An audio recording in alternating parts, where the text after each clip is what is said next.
Pernah nggak begitu? Bu, saya ingatkan, setiap yang kita ketik di akhirat nanti akan dimintai pertanggungjawaban.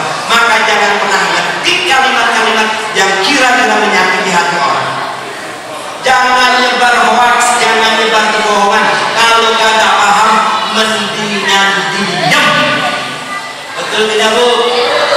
Maka Nabi Muhammad bersabda, "Man kana yu'minu billahi wal yawmil akhir, falyaqul khairan aw liyasmut." Barang siapa yang beriman kepada Allah dan hari akhir, maka hendaknya dia berkata-kata yang baik. Kalau nggak bisa, mendingan diam. Mendingan apa, Bu? Bahkan ada panduannya di dalam Al-Quran. Kata Al-Quran itu, la khairu fi katsirin min najwahum illa man amara bi sadaqatin aw ma'rufin aw islahin bainan nas. Obrolan kita tidak ada yang benar, tidak ada yang baik, kata Al-Quran, kecuali obrolan yang mulia yang isinya 3 hal. Pertama, mengajak orang untuk bersedekah. Yang kedua, mengajak orang untuk cenderung kepada kebaikan. Dan yang ketiga, mengajak orang untuk hidup berdamai, berdampingan. Ini aja.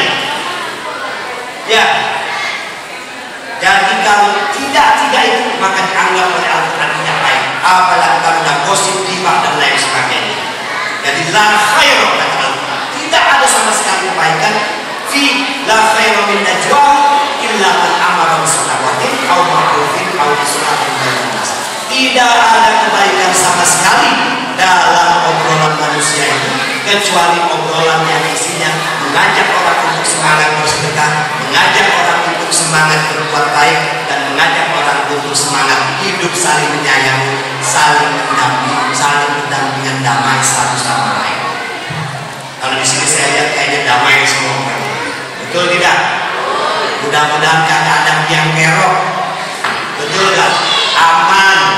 Kagak ada begal, kagak ada orang yang motor, anak-anak mudanya juga kagak ada yang tawuran.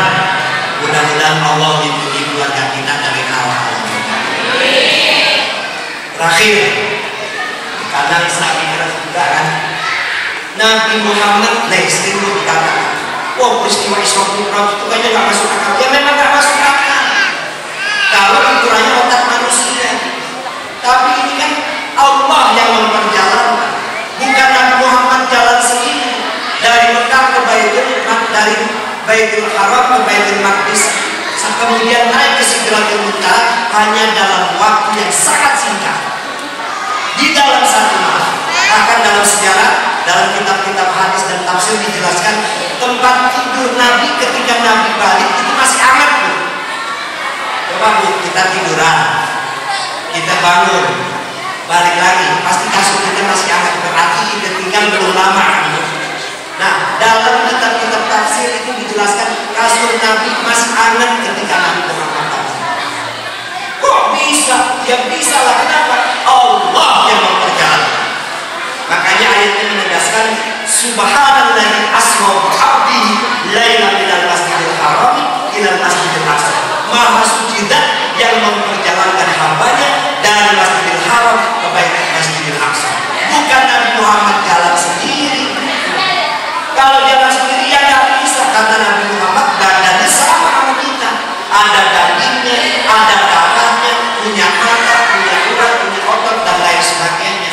Tapi karena Allah yang memperjalankan ke Baitul Aqsa, kemudian naik ke Sidratul Muntaha, ketemu dengan Allah sendirian, malaikat Jibril yang ikut-ikutan di Sidratul Muntaha.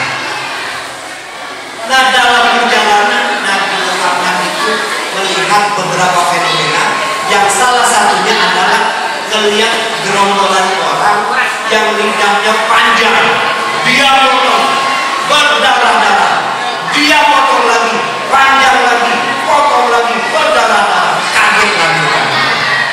Ini apa-apaan malaikat Jibril? Fenomena apa ini? Apa kata malaikat Jibril? Itulah umatku yang suka gosip, suka ghibah, suka memfitnah, suka ngomongin orang, suka ngomongin kejelekan orang, suka mengadu domba, memprovokasi. Itu akibatnya. Jadi kalau kita suka fitnah, mengadu domba, memprovokasi, membuat keresahan di tengah masyarakat dengan omongan, di akhirat nanti lidah kita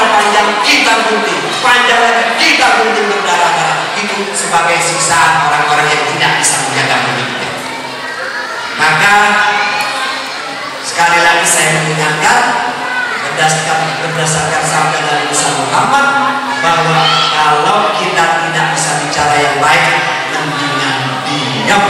Betul tidak? Suami istri juga, mohon maaf ibu ya, kadang-kadang istri yang lebih cerewet sama suami, apa aja diomongin, apa aja ditanya. Ini pengalaman pribadi. Kadang-kadang suami kan pengen juga tenang, jangan banyak ngomong, jangan banyak ditanya.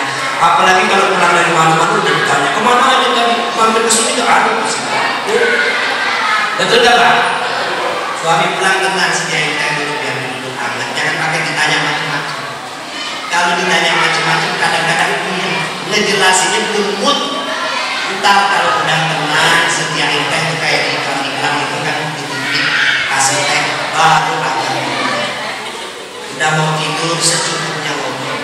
Kadang-kadang mohon maaf istri saya apa aja ditanya. Kita berarti mau ngapain ini, mau ngapain mau ditanyain dulu ya. Betul nggak Bu? Betul nggak Pak? Kalau soal cerewet sih aku yang cerewetan istri daripada suami. Betul nggak Pak? Kalau suami mah lebih cool, lebih santai. Tahu dia kawin lagi. Hati-hati Bu. Ya, jadi itu. Kemudian Nabi Muhammad sampai ke Sidratul Muntaha ketemu dengan Allah Subhanahu Wa Taala. Maka malaikat Jibril tidak ikut sendirian. Apa yang terjadi ketika Nabi berhadapan dengan Allah? Nabi tidak bisa mengucapkan apapun. Dalam beberapa saat tercengang lidah ketemu, yang kemudian keluarlah kalimat yang sampai sekarang kita baca dalam tahiyat di dalam sholat. Apa yang Nabi ucapkan? At-tahiyatu mubarakatuh sholawatun thayyibah. Segala keagungan, kemuliaan, keindahan hanya milik Allah SWT. Itu ungkapan Nabi Muhammad ketika melihat Allah SWT. Dari yang indah di dunia, yang cakep di dunia, yang dahsyat di dunia, enggak ada apa-apanya. Maka kalimatnya at-tahiyatu mubarakatuh sholawatun thayyibah. Keindahan, kedahsyatan, keagungan milik Allah SWT. Ketika Nabi Muhammad mengucapkan itu, Allah menyebut assalamu alayka ayyuhan nabi wa rahmatullahi wa barakatuh. Salam sejahtera untuk wahai Nabi, juga keberkahan dan wa barakatuh. Assalamu alayka ayyuhan nabi wa rahmatullahi wa barakatuh. Salam rahmat dan keberkahan untuk wahai Nabi. Nabi Muhammad bukan orang egois. Dapat ucapan dari Allah seperti itu, beliau kemudian menyebutnya assalamu alayna wa ala ibadillahi sholihin. Istilahnya, jangan cuma aku yang mendapatkan salam, rahmat dan keberkahan, tapi juga orang-orang soleh harus mendapatkan itu wahai Allah Subhanahu wa Ta'ala. Jadi di hadapan Allah kita ini umatnya didoakan oleh Nabi mendapatkan keselamatan, rahmat dan keberkahan. Syaratnya apa satu? Jadi orang yang soleh dan soleh. Maka di dalam hadis Nabi Muhammad itu bersabda as-sholatu mi'rajul mu'min. Sholat itu mi'rajnya orang beriman. Karena kita semua tidak mungkin mi'raj, tidak mungkin yang bisa mi'raj itu Allah hanya berkehendak kepada Nabi besar Muhammad SAW. Tapi semangat mi'raj, spiritualitas mi'raj itu Allah sediakan bagi umatnya Nabi Muhammad di dalam ibadah yang kita kenal dengan ibadah sholat. Maka ketika kita sholat, pada hakikatnya kita sedang berhadapan dengan Allah Subhanahu wa Ta'ala. Syaratnya satu, khusyuklah di dalam sholat. Gimana caranya khusyuk? Pahami setiap kalimat-kalimat yang kita baca di dalam sholat. Dari mulai niatnya, Fatihahnya, bacaan surahnya, bacaan ruku, bacaan sujud, bacaan istiqdal, bacaan tahiyat dan sampai salamnya harus pahami. Saya belum paham, ngaji lagi. Sini banyak ustaz, banyak kiai, biar paham. Karena syarat untuk bisa khusyuk sholat, paham dengan apa yang kita ucapkan ketika kita sedang melaksanakan ibadah sholat. Tapi yang paling penting ketika sholat, lupakan segala hal, yakini bahwa kita sedang berhadapan dengan Allah Subhanahu wa Ta'ala. Kualitas sholat itulah yang disebut dengan mi'rajnya orang-orang beriman. Mudah-mudahan kita semua diberikan kekuatan lahir dan batin oleh Allah Subhanahu wa taala agar dapat menjalani hidup ini penuh dengan keberkahan, penuh dengan rahmat, dapat bermanfaat buat kita, buat orang-orang di sekitar kita, dan juga mudah-mudahan Allah selalu menjaga kita dari hal-hal yang negatif, maksiat. Mudah-mudahan kita mendapatkan syafaat suatu saat nanti dari Nabi besar Muhammad Sallallahu Alaihi Wasallam. Ini saja yang bisa saya sampaikan, kurang lebihnya saya mohon maaf. Wallahu muwaffiq ila aqwamit thoriq. Wassalamualaikum warahmatullahi wabarakatuh. Mohon maaf Pak Kiai, setelah ceramah dimohon untuk doa. Baik, saya kalau doa panjang-panjang karena saya yang suka diundang banyak doa. Ikutin saya bareng-bareng.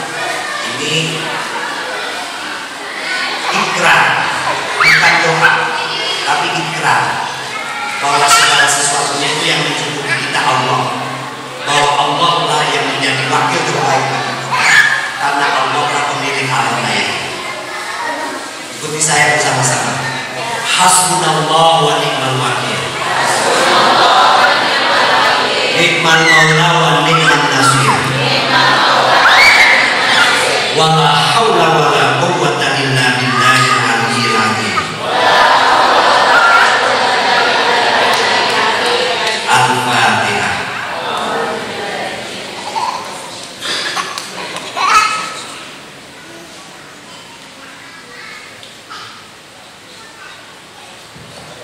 Demikian, terima kasih, kurang lebihnya mohon maaf. Wallahu muwaffiq ila aqwamit thoriq. Wassalamualaikum warahmatullahi wabarakatuh.